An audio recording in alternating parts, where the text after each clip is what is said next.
어, 매주 특송을 하다 보니까 매주 나오시는 분들도 계시는 것 같네요. 이러다가 그냥 성가대가 되지 않겠습니까? 그날을 바라보면서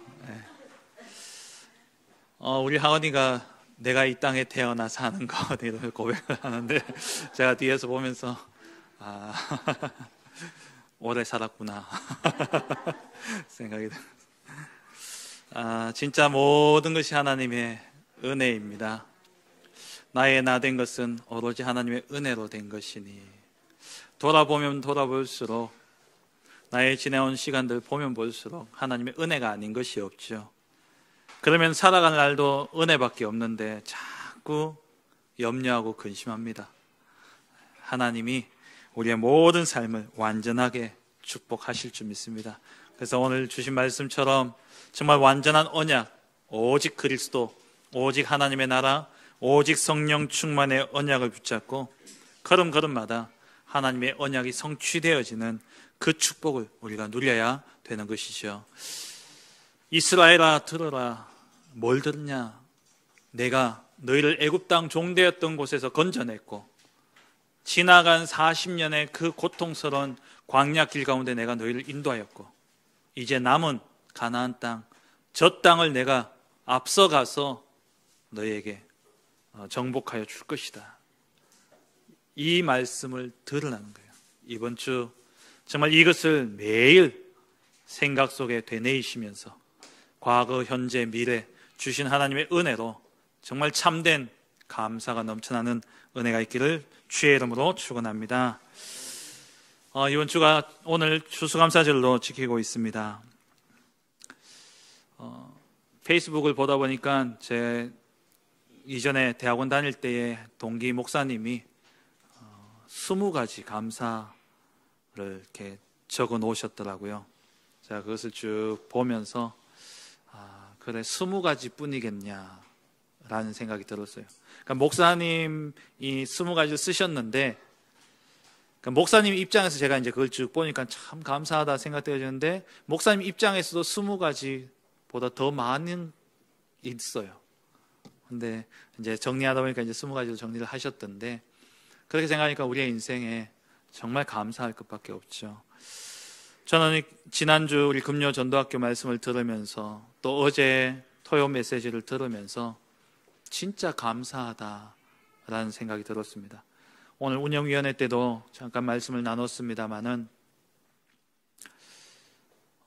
이런 교회를 만났다라는 거 정말 세상에 둘도 셋도 없는 하나 교회 아닙니까? 훗날에 기억되어질 대표적인 교회, 미래 살릴 교회. 올 한 해 237 후대 치유 언약 붙잡고 너희가 그 땅을 차지할 것이라 언약 붙잡고 시작했는데 시작하자마자 담임 목사님 후대 살리는 미션 받으시고 또 사역하시다 보니까는 본부의 모든 사역이 어쨌든 목사님 표현이 그렇습니다만 중심으로 돌아가고 있어요.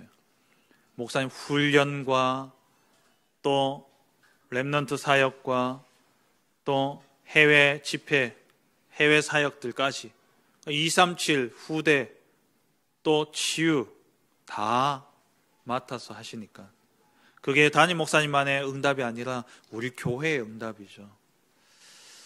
그런 가운데 보니까 우리 지교회 너무 감사하고요. 또 그 금요 전도학교 때 우리 김대영 목사님 말씀하시면서 정말 이 본부에 전도자가 와서 이런 메시지를 쏟아내고 있는데 그것도 하나교회 강단에서 그럼 하나교회가 장자의 축복을 누릴 게 아니냐. 그 교회에 있는 성도, 그 교회에 있는 교역자 참 감사하다 생각이 들었어요. 그리고 또 어제 유 목사님 메시지를 들으면서 유 목사님이 70지교회 모든 부교역자들은 70지교회 해라. 70지교회 해서 정말 한 지역을 대교구로 맡아서 살려라. 저는 그 말씀 딱 들으면서 이 메시지는 우리 다시 한번 봐야 되겠다. 사실 오늘 제가 오후 예배 설교 안 하고 그걸 볼까 생각을 했었는데 마침 화요일 날 제가 새벽 기도를 못하기 때문에 화요일 날 새벽에 틀도록 하겠습니다. 전도학 메시지였는데요. 우리 교회가 앞으로 받아야 될 응답이다. 이거는 평생 우리 교인들이 마음에 품고 기도 제목으로 그림 그리면서 가야 될 메시지다.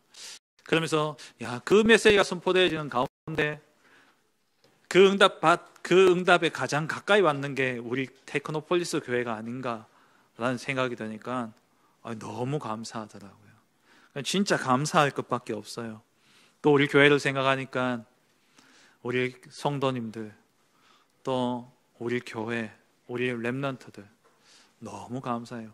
가면은 진짜 교회 이렇게 어떠냐, 뭐 몇 명 모이냐 물으시는 분들이 있죠. 근데 저는요, 교회 자랑할 것밖에 없어요. 우리 교회, 우리 성도님들 다 하나 돼가지고 숫자는 얼마 안 되지만 또 내실 있게 훈련 속에 다 들어오고 또 복음의 뿌리가 내려지면서 한 분 한 분 말씀의 흐름 속에 인도받고 있는 그 모습이 제게는 너무 감사하고 기쁠 뿐입니다. 범사에 감사하라. 진짜 감사할 것밖에 없어요. 데살로니가전서 5장 16절에 18절에 항상 기뻐하라. 쉬지 말고 기도하라. 범사에 감사하라. 정말 우리의 모든 것 속에 말씀으로 답을 찾는 기쁨이 있으니까 그 말씀 속에서 하나님이 나의 가는 모든 현장 속에 하나님의 나라로 임하시는 것이 믿어지니까 쉬지 않고 기도할 수밖에 없고 영원한 전무후무한 응답이 보여지니까 감사할 수밖에 없는 것 같습니다. 정말 우리 모든 성도님들 현실 상황 보지 마세요. 이스라엘아 들어라. 저 거인 안악산지가 살고 있는 땅이 남아있지만 애굽 땅 종되었던 곳에서 건져낸 나 여호와, 애굽 광야 40년의 그 죽음의 길 가운데서 너희를 인도한 나 여호와, 나 여호와가 너희와 항상 함께 할 테니까 내가 가서 저 땅을 너희에게 차지하게 할 것이다. 지금 어떤 상황 속에 있든지 어떤 문제 속에 있든지 하나님께서 행하신 일들을 돌아보며 참된 믿음과 확신 속에 승리하고 감사하는 은혜가 있기를 간절히 바랍니다. 오늘 주신 본문을 가지고 하나님께서 행하시는 틀을 깬 이방인 전도라는 제목으로 함께 말씀의 은혜를 나누기를 원합니다. 첫 번째입니다. 하나님의 목표는 237 나라와 5천 종족 복음화지요. 하나님의 목표는 237 나라와 5천 종족을 살리는 것이 하나님의 목표입니다. 하나님이 아브라함을 처음 부르실 때에 아브라함에게 창세기 12장 3절에 너를 축복하는 자에게는 내가 복을 내리고 너를 저주하는 자에게는 내가 저주하리니 땅의 모든 족속이 너로 말미암아 복을 얻을 것이라 하신지라. 아브라함을 복의 근원으로 삼으시사 천하 만민이 아브라함을 통하여서 복을 얻도록 하셨습니다. 하나님이 아브라함을 부르신 목적이에요. 하나님이 아브라함 한 사람을 부르셨지만 하나님의 계획은 아브라함을 통한 한 민족을 이루는 겁니다. 하나님을 섬기고 하나님의 통치함을 받는 하나님의 성민을 만들기 위해서, 그 하나님의 성민들을 이루기 위해서 하나님이 아브라함을 먼저 부르셨습니다. 그럼 아브라함만에게만 주신 언약이 아니라 아브라함으로부터 이루어질 이 한 민족, 그 민족을 통해서 하나님이 천하 만민에게 복을 얻게 하시겠다 말씀하시는 겁니다. 이게 바로 237 나라 5천 종족 복음화입니다. 창세기 18장 18절에도 아브라함은 강대한 나라가 되고 천하 만민은 그로 말미암아 복을 받게 될 것이 아니냐. 그러면서 앞절에 18장 17절에 내가 아브라함에게 하려고 하는 일을 숨기겠느냐 말씀하셨습니다. 하나님이 237 나라 복음화, 5천 종족 복음화할 전도자들에게는 하나님이 절대 숨기지 아니하십니다. 말씀으로 우리의 갈 길을 반드시 밝히 보여주시는 겁니다. 이스라엘 민족들을 하나님이 출애굽시키셔서 모든 민족에 대해서 대제사장 나라가 되게 하겠다 말씀하셨습니다. 출애굽기 19장 6절에 너희가 내게 대하여 제사장 나라가 되며 거룩한 백성이 되리라. 하나님이 왜 이스라엘 민족들을 애굽에서 건져내셨느냐? 애굽에 종되었던 그곳에서 고통당하고 압제당하고 신음하고 그 힘든 현실 속에서 자유를 주기 위해서 불러낸 것이 아니라 거기서 끝나지 않고 이들을 자유케 해서 이들로 하여금 제사장 나라가 되어서 온 세상 속에 죄악이 관역한 이 세상에 제사장이 되어서 그들의 죄를 사하고 그들을 구원할 나라로 삼기 위해서 하나님이 이스라엘 민족들을 출애굽하게 하신 것입니다. 열왕기상 8장 43절에 보면 솔로몬이 성전 건축한 이후에 하나님께 기도드리는 내용입니다. 8장 43절에 주는 계신 곳 하늘에서 들으시고 이방인이 주께 부르짖는 대로 이루사 땅의 만민이 주의 이름을 알고 주의 백성 이스라엘처럼 경외하게 하시오며 또 내가 건축한 이 성전을 주의 이름으로 일컫는 줄을 알게 하옵소서. 솔로몬이 성전을 지어놓고 하나님께 기도하는 내용이 뭐냐니까 하나님 높은 곳에서 들으시되 이방인들이 주께 부르짖는 대로 하나님 이루어 주옵소서.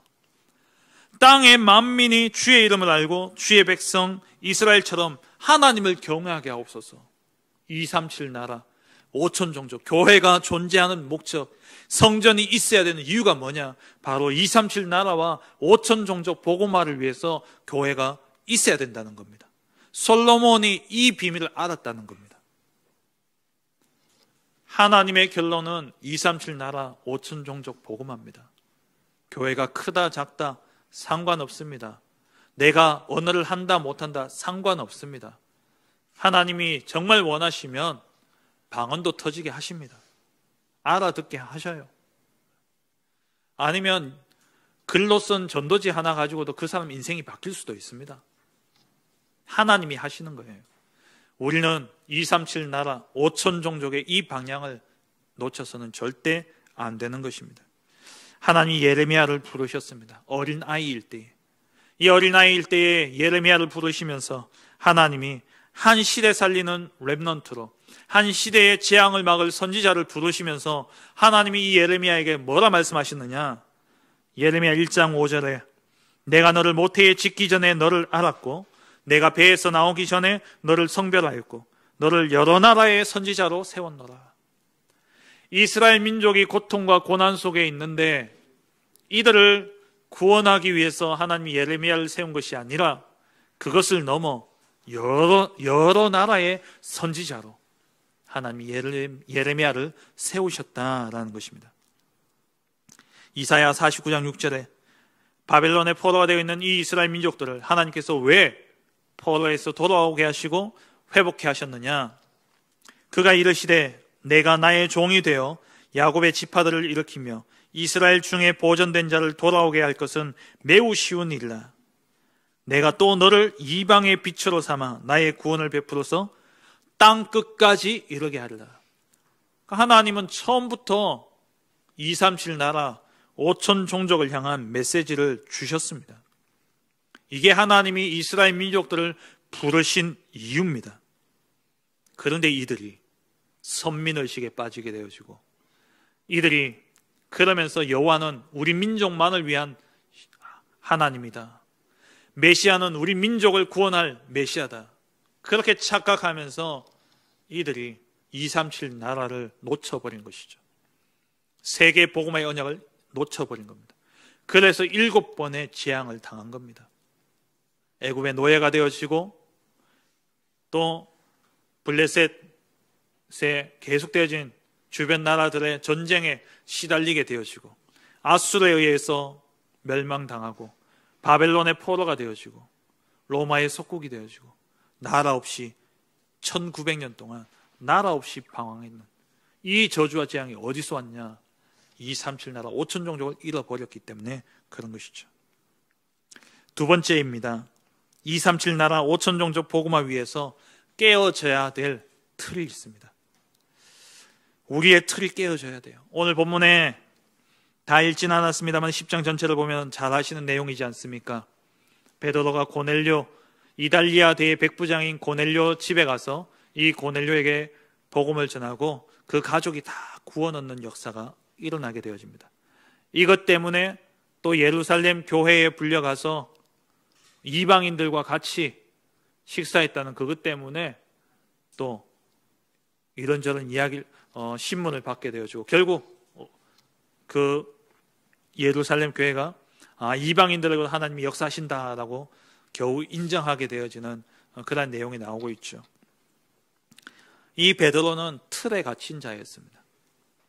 237 나라 5천 종족으로 갈 그러한 언약을 놓치고 유대인의 그 틀에 갇혀있는, 유대교의 율법의 틀에 갇혀있던 그러한 인물이 베드로였습니다. 근데 이 베드로는요, 예수님과 3년을 같이 다녔던 제자들 중에서도 수제자였습니다. 가장 측근에서 예수님이 행하시는 일들을 받고 예수님이 하시는 말씀을 다 들었던 사람이에요.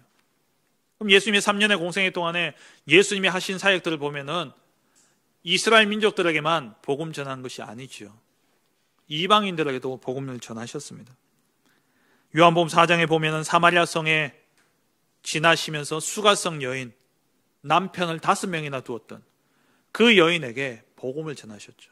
사마리아 성에 아무도 안 들어갔잖아요. 근데 예수님이 그 성에 들어가셔서 그 여인에게 복음을 전하셨습니다. 그리고 마가복음 7장에 보면은 귀신 들린 그 어린 딸을 둔 수로보니게 여인, 이 여인은 마가복음 7장에 보니까 헬라인이고 수로보니게 족속이다라고 되어 있어요. 이방인입니다.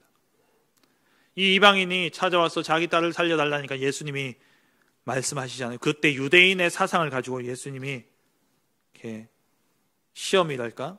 이렇게 한마디를 던지시죠. 자녀의 떡을 취하여 개에게 던짐이 마땅치 않다 라고 말씀하십니다.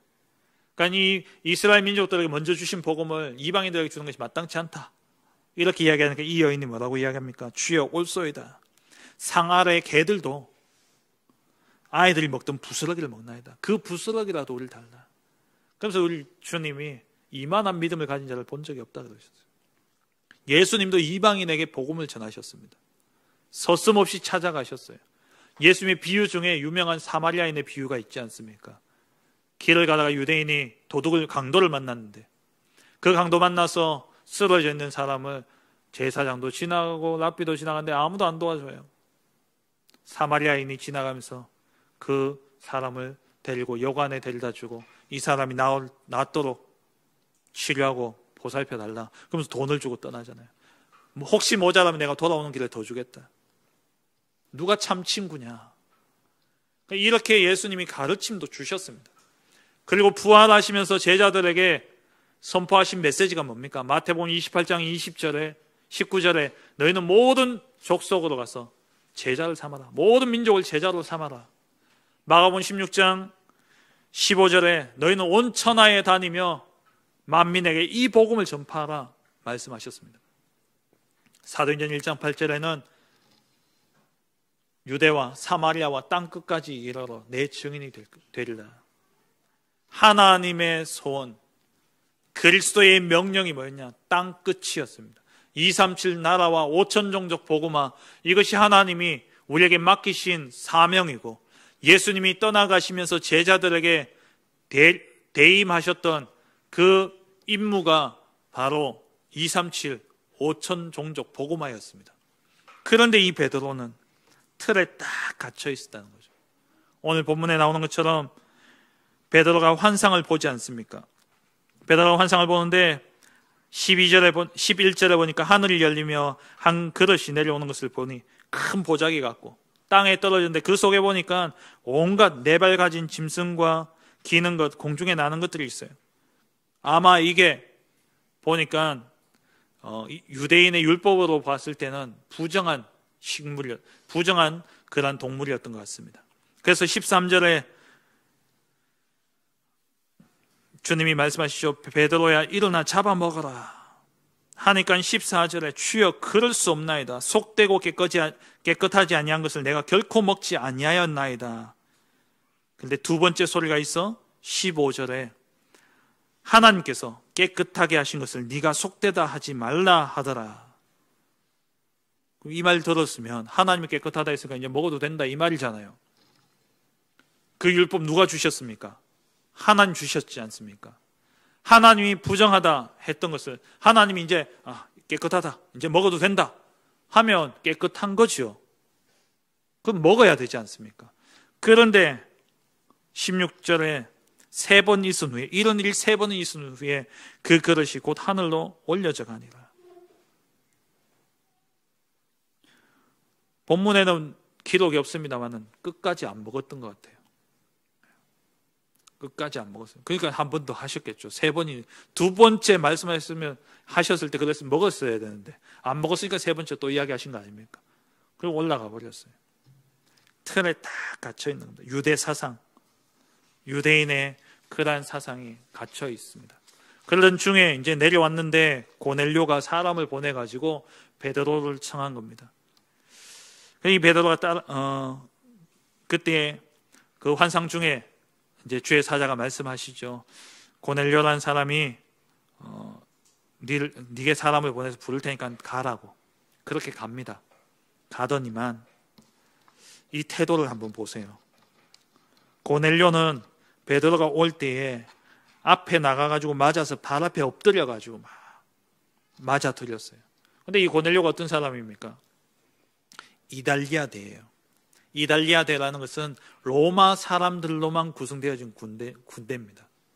그러니까 로마 시민권자들이에요. 정예 군사들입니다. 거기에 백부장입니다. 백부장. 지금으로 치면 뭐 대대장쯤 되지 않겠습니까? 이러한 사람이 그냥 바깥에서 만나면 베드로가 눈도 못 마주칠 사람이에요. 근데 이 사람이 와가지고 발 앞에 엎드려가지고 그러는데 베드로가 얼마나 거만하게 들어갑니까? 28절 보세요. 이르되 유대인으로서 이방인과 교제하며 가까이 하는 것이 위법인 줄은 너희도 알거니와 하나님께서 내게 지시하사 아무도 속되다 하거나 깨끗하지 않다 하지 말라 하시기로 부름을 사용하지 아니하고 왔다라고 이야기해요. 그냥 가도 되는데 굳이 이거 위법인지 알지? 그런데 하나님 가라 해서 내가 왔어 이러고 있는 거예요. 틀에 딱 갇혀 있는 겁니다. 근데 정말 웃긴 것은요, 여러분 내로남불 아시죠? 내가 하면 로맨스, 남이 하면 불륜, 망고 자기 중심 아닙니까? 내가 하면 다 옳은 거예요.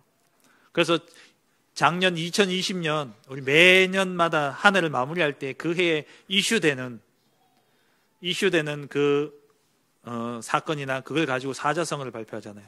이건 만들어내는 그런 단어인데 뭐 아시타분과 나는 옳고 다른 사람은 틀렸다. 원래 사자성어 있는 건 아닌데 내로남불 이걸 한자화 해가지고 아시타부, 나는 옳고 다른 사람 틀렸다. 그게 작년에 그 주제어였답니다. 베드로가 딱 이 짝이에요. 제가 왜 본문의 9장 43절을 같이 읽었냐면은 베드로가 요빠에 여러 날 있어 시몬이라는 무두장이의 집에서 머무니라. 무두장이는 그러니까 옛날 성경에는 피장 시몬이었죠. 가죽을 취급하는 사람입니다. 가죽을 취급하는 것은 시체를 만지는 사람이에요. 동물의 사체를. 거기서 가죽을 뜯어냅니다. 그래서 이 유대 사회에서는 가죽을, 그러니까 죽은 짐승을 다루는 이 직업이기 때문에 부정하고 경멸당하는 직업이에요. 옛날에 우리나라 백정, 천하게 봤잖아요.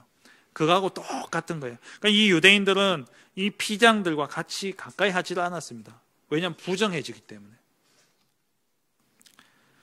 그럼 피장은 사람들이 사는 성읍에서 떨어져서 따로 살았어요. 그리고 한 여자가 만약에 피장인지 모르고 약혼을 맺었었다. 근데 나중에 알고 보니까 피장이었다. 무두장이었다. 그러면은 그 약혼을 그냥 깨끗하게 물을 수 있다고.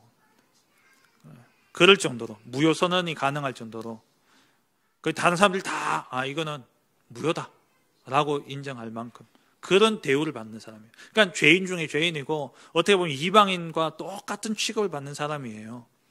근데 거기서 머물렀어요.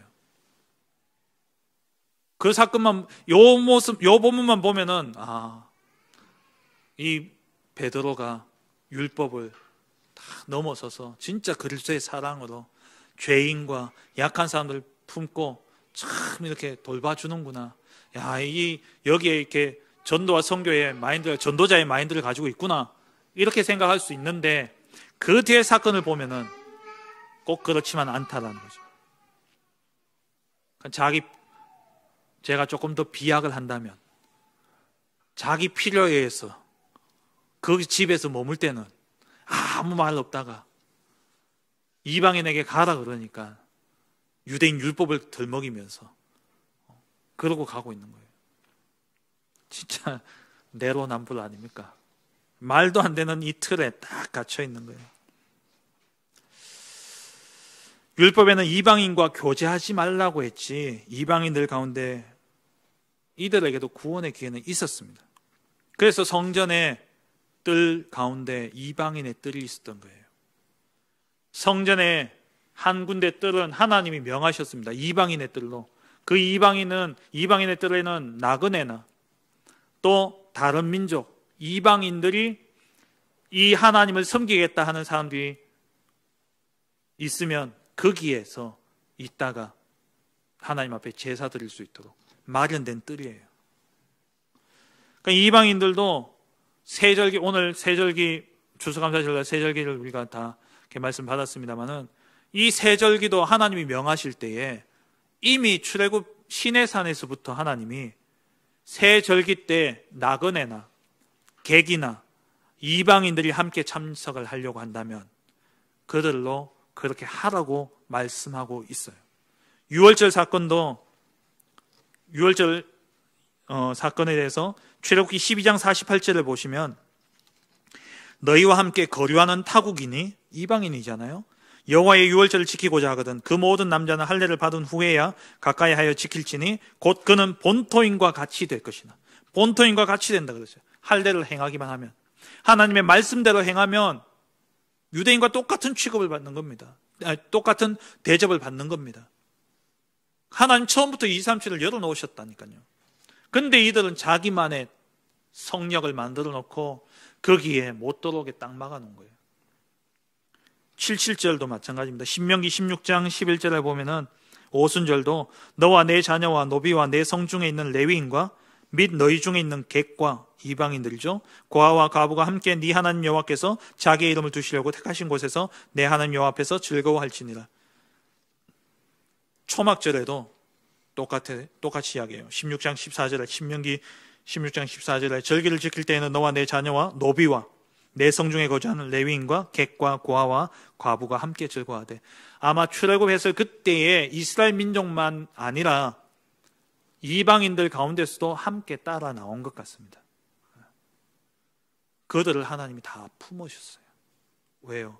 237, 5천 종족 하나님의 소원입니다. 나 중심, 내 생각의 틀이 전도와 선교, 세계 복음화를 막고 있습니다. 여기서 벗어나야 돼요. 내 생각, 내 중심의 틀에서 우리는 벗어나야 됩니다. 우리 후대들에게 요구되어지는 그러한 능력이라면 창의적인 능력이잖아요. 이 창의적인 능력은 결국 뭡니까? 틀을 깨는 거예요.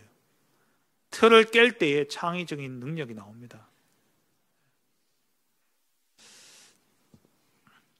우리의 틀을 깨져야지 237 전도 선교의 문이 보여집니다. 어느 아빠와 아들이 야구를 보러 가려고 차를 타고 출발했습니다. 집을 나섰는데 그 가는 길이 철도를 지나게 되어 있어요. 철도를 지나는 중에 갑자기 차가 철도를 딱 지나는데 덜컹거리더니만 시동이 꺼져버린 거예요. 철로 위에 차가 서 있는 겁니다. 근데 서자마자 경보음이 울려더니만 이제 기차가 온다고 차단봉이 내려온 거예요. 차가 이제 막혀버린 겁니다. 아빠가 이제 당황하니까 이 차를 빼보려고 시동을 걸고 막 이렇게 키를 돌린다. 시동이 안 걸려요. 그런 사이에 열차가 와서 이 차를 받아버렸어요. 아버지가 죽고 아들이 거의 중상을 입고 온몸이 부서진 겁니다. 그래서 응급실로 실려갔어요. 응급실에 실려갔는데 거기서 이제 온몸이 부서지고 이러니까 이제 의사들이 오지 않습니까? 외과 의사가 막 달려왔어요. 코를 박고 달려와서 이 환자를 살펴보는데 난 이 환자 수술 못한다. 그래서 옆에 있는 사람들이 아니 의사가 왜 수술 못하냐? 난 수술 못하겠다. 왜 그러냐? 그러니까 내 아들이다. 내 아들 난 수술 못하겠다. 무슨 생각 드십니까? 제가 왜 이야기하냐? 대부분의 사람들이 이야기 들으면요, 아빠가 둘이야. 외과 의사가 엄마예요. 엄마인 거예요. 그러니까 이 정도로 우리가 나도 모르게 틀에 딱 갇혀 있는 겁니다. 틀에 갇혀 있다니까요. 다 그렇게 생각하셨죠? 엄마라고 생각하시는 분 계십니까? 저도 이 이야기 들을 때 엄마라고 생각 한 번도 안 해봤어요. 우리도 모르게 고정관념 속에 외과 의사? 남자겠지. 의사라면 당연히 남자겠지. 근데 엄마였던 거예요. 그러니까 이 실제 일어난 사건 아니고 예화입니다. 너무 가슴 아파하지 마시고. 그러니까 이 생각 하나가 여러분 어떤 결과를 낳겠습니까? 나도 모르게 내게 막혀있는 그 작은 하나의 막힌 구멍이 237 나라 5천 종족을 막는다니까요. 그들을 살리지를 못하는 겁니다. 우리가 살아온 배경들, 우리가 살아온 환경과 배운 지식과 내가 경험한 것들, 내가 보고 느낀 모든 것들이 나도 모르게 각인이 되어서 그게 내 틀이 딱 되어 있어요.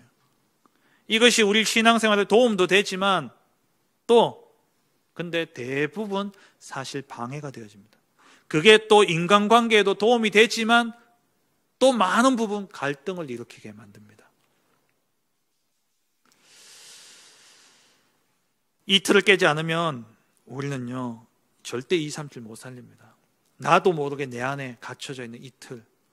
그래서 그럼 어떤 걸 어느 만큼 깨야 되느냐? 그냥 이건희 회장 마누라 말고 다 바꿔라 그랬는데 복음 말고 다 바꾸면 됩니다. 복음 말고 다 바꾸면 돼요.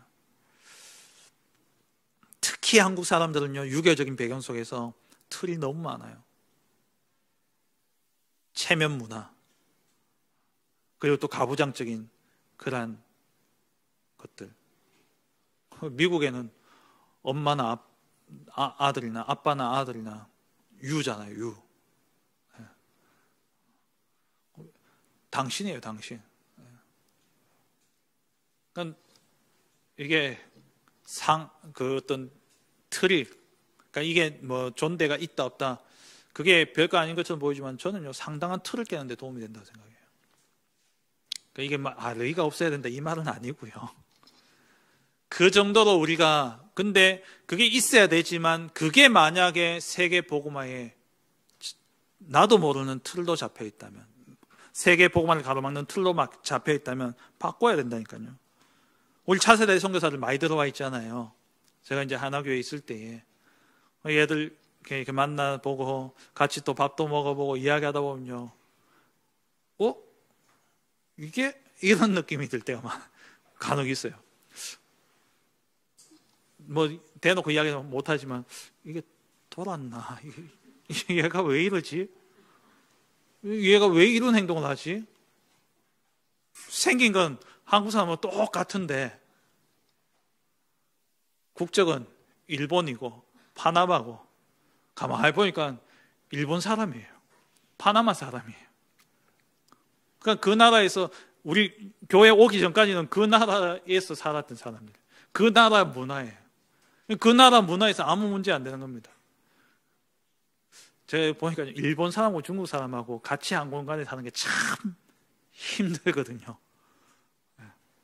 힘들더라고요. 제가 보니까요. 안 맞아요. 서로 자기 틀, 자기 나라의 그런 옳다고 생각하는 그걸로 다른 나라 사람들 쳐다보고 그걸 강요하면요 237 안 됩니다. 237 나라 복음화 우리 랩런트들 얼마나 창의롭습니까? 얼마나 자유롭습니까? 저 아이들하고 맞는 237 나라 중에 한 나라가 있습니다. 바꾸려고 하지 마시고 틀을 자꾸 고치려고 하지 마시고 저 아이 하나님이 저렇게 주셨어요. 성품을 저렇게 자라서 가야 된다니까요. 제가 지난번에 한번 이야기했지 않습니까? 우리 교역자들 그 자녀 중에 이렇게 좀 이렇게 아주 액티비티한 그런 애들이 몇 명 있잖아요. 도대체 저는 이해가 안 돼요. 왜 딸만 키웠으니까. 아들을 노는 걸 보니까 이해가 안 되는 거예요. 너무 별난 거예요. 근데 한 날 저희 집사람이 와가지고 저한테 하더라고요. 여보, 쟤 어느 나라 두고 기도하는지 아냐? 몰라, 어느 나라인데? 북한 가. 그러면서 저희 집사람이 가더라고요. 딱 북한 가야 될 애 아니냐고. 그러이 딱 맞더라고요. 그냥 우리 생각이 내가 50년, 60년 살아오면서 이 대한민국에서 배우고 가지고 있는 그 틀로 아이를 자꾸 공장에서 상품 찍어내듯이 만들어내면 2, 3, 7 나라 누가 복음하냐고요. 우리 틀을 바꿔야 돼요. 예수님 3년간 따라다니면서 복음 들었고 예수님 하신 사역 보고 예수님 직접 모든 민족으로 가라 이야기했는데 부정한 거 나 먹습니다. 하나님이 내가 깨끗게 했다 먹어라. 못 먹습니다. 그게 우리 모습이라는 거예요. 틀을 깨야 돼요. 틀을 깨야 됩니다. 세 번째입니다. 하나님이 행하시는 복음화입니다. 그런데 우리가 과연 2, 3, 7 나라 살릴 수 있겠습니까? 어제 유 목사님 학원 복음화 메시지 서론에서 월급 560만 원 받아가지고 세계 복음 하겠냐 하는데 저는 아유 그 말씀의 의미를 아시죠? 560만 1000만 원 받아가지고 세계 복음 하겠냐 그 말이 아니잖아요. 우리가 가지고 있는 건 세계 복음만 못 한다는 말이에요. 또 그 말씀에 또 어떤 분은 시험 들으신 분 계신지 모르겠는데 유 목사님 도대체 얼마 벌길래 그게 적당하냐 또 이래 머리 돌아간 사람 있다니까요. 순간 제가 그래 돌아가더라고요. 근데 그 말이 아니잖아요. 말씀을 뭐냐 우리 힘으로는 안 된다는 거예요. 우리 수준으로 안 된다는 겁니다. 그래서 우리의 경제와 우리의 능력은 가능합니까? 불가능합니다. 그래서 하나님이 내가 하겠다 하신 거예요. 내가 행하겠다. 그래서 하나님이 우리를 통해서 세계복음을 이루기 위해서 우리 안에 주신 것이 있습니다. 그게 창세기 1장 27절 하나님의 형상이죠. 하나님의 형상대로 우리를 창조하셨습니다. 왜요? 28절에 정복하고 다스리게 하기 위해서. 이 땅을 정복하고 다스리도록 세계 복음화를 하도록 하기 위해서 하나님 우리 안에 하나님의 형상을 심어주신 겁니다. 어디에? 우리의 영혼 속에. 우리의 영이 하나님과 동행해야 돼요. 그래 어디 가든지 간에 에덴의 축복을 누리는 겁니다. 그런데 창세기 3장 사건으로 인해서 우리가 하나님을 떠나버렸습니다. 하나님의 형상을 잃어버렸어요. 그러니까 그때부터 우리 인생은요 한계 속에 살아갈 수밖에 없는 거예요. 열심히 노력하고 애쓰고 살아가는데 늘 한계 만나고 그 한계를 넘어서지 못해서 좌절하고 낭망하고 그게 우리의 모습입니다. 그래서 하나님이 회복하기 위해서 그리스도를 보내주신 겁니다. 그리스도를 보내주셔서 하나님의 형상이신 그리스도, 이 그리스도를 보내주셔서 먼저 우리로 첫 열매가 되게 하셨죠. 부활의 첫 열매가 되게 하시면서 거듭나게 하신 거예요. 그래서 이 예수님을 믿고 영접하는 우리들은 사망에서 생명으로 옮겨지는 겁니다. 고린도후서 5장 17절에 그러므로 누구든지 그리스도 안에 있으면 새로운 피조물이라 이전 것은 지나갔으니 보라 새 것이 되었도다. 새로운 피조물로 거듭난 거예요. 그리스도로 말미암아 죽었던 우리의 영이 다시 살아났습니다. 하나님의 형상이 회복되어졌어요. 우리의 영이 살아난 겁니다. 그럼 이제 어떻게 해야 됩니까? 우리의 영이 보좌를 향해야 돼요. 하나님을 향해야 되는 겁니다. 회복되어진 하나님의 형상은 하나님을 향해야 됩니다. 그때의 하늘 보좌의 축복이 우리의 모든 삶의 현장에 임하게 되어집니다. 그때의 절대 불가능이 절대 가능으로 바뀌어집니다. 세계복음은 그때 이루어지는 거죠. 그때에 우리의 틀이 깨지는 거예요. 앞서서 틀을 바꿔야 된다, 틀을 깨야 된다 하니까 뭘 바꿔야 되냐? 뭘 바꿔야 되는지 생각 안 하셔도 됩니다. 복음, 오직 복음만 누리고 있으면 나머지는 바뀌어집니다. 하나님이 나머지는 맞게 쓰셔요. 복음 외에는 다 양보하시면 됩니다. 복음 외에는 다 내려놓으시면 됩니다. 복음 안에 다 있어요. 이 고넬료, 베드로, 어쨌든 베드로는 뭐 자이든 타이든 간에 틀이 깨지는 기회를 맞이했고, 그리고 이방인 고넬료를 그 가정을 복음화했습니다. 고넬료도 어쨌든 예수 믿고 구원받았습니다. 근데 이들의 공통점이 뭡니까? 보좌를 향하고 있었다는 거예요. 이들의 삶이 보좌를 향하고 있었다는 겁니다.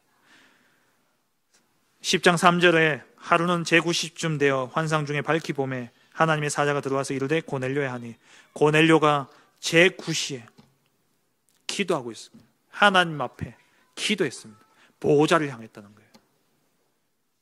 그리고 9절에 이튿날 그들이 길을 가다가 그 성에 가까이 갔을 때 베드로가 기도하려고 지붕에 올라가니 그 시각은 제6시더라. 베드로가 보호자를 향하고 있었습니다.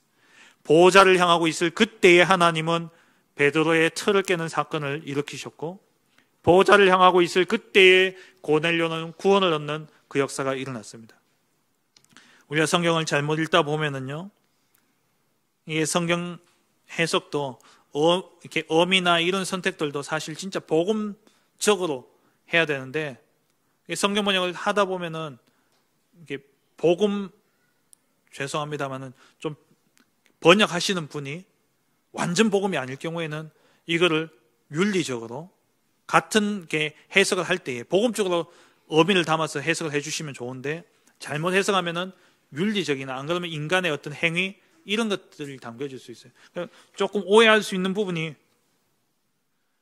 고넬료가 경건하고 또 선한 일을 많이 했고 그래서 하나님이 고넬료를 찾아갔다, 이렇게 느껴질 수 있잖아요. 오늘 본문을 읽어보시면.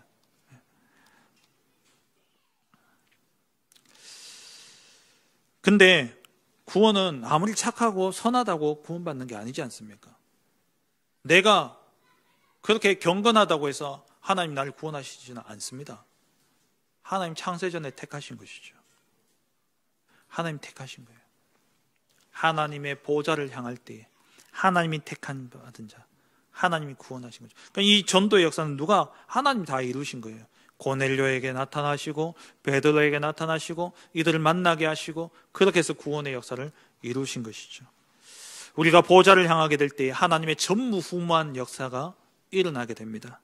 나의 틀이 깨어지고 도저히 만날 수 없는 사람을 만나게 하셔서 복음 듣게 하시는 겁니다. 237 나라의 문을 하나님이 여십니다. 그래야 복음화가 가능한 거예요. 그래서 우리가 해야 될 것은 틀을 깨야 된다 하니까 자꾸 틀을 깨려고 하는데, 그게 아니라 나의 영이 보좌를 향하게 될 때 내 틀이 깨어지고 하나님이 깨셔요. 틀을 깨는 것도 하나님 아닙니까?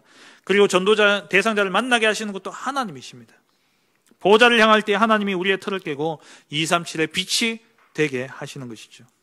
이때 비로소 되어지는 전도, 현장의 문이 열려지고 시스템이 세워지는 전도 캠프가 되어지는 것이죠.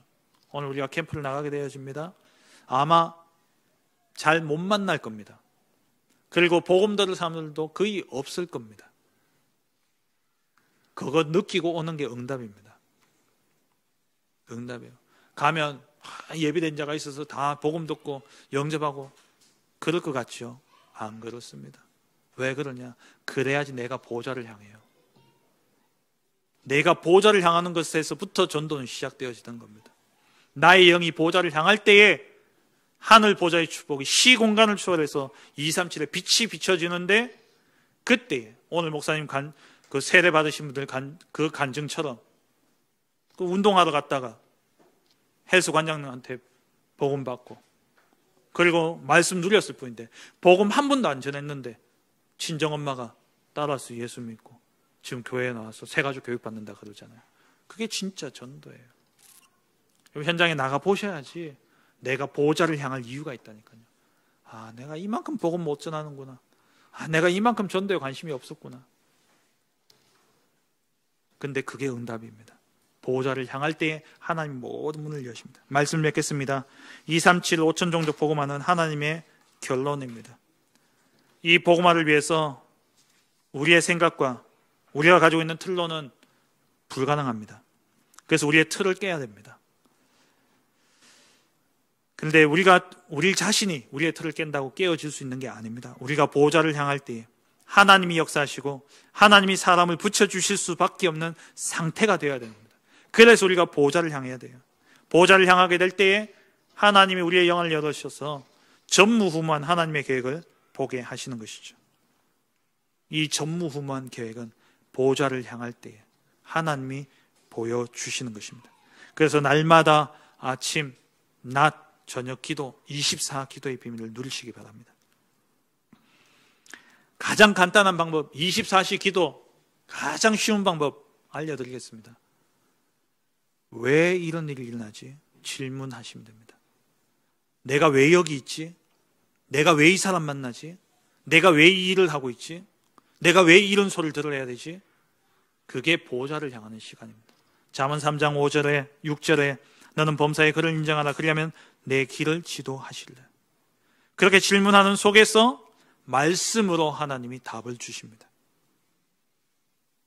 그래서 항상 기뻐하라 말씀하셨죠. 이 답을 찾는 기쁨은 우리에게 항상 있는 거예요. 하나님의 생각이 나의 생각이 되도록 틀이 깨어지고 하나님의 계획이 나의 계획이 되므로 237 5천종족 복음화에 쓰임받는 우리의 영이 하나님을 향함으로 237 나라 복음화 5천종족 복음화에 쓰임받는 우리 모든 성도님들 되시길 주의 이름으로 축원합니다. 하나님 감사합니다.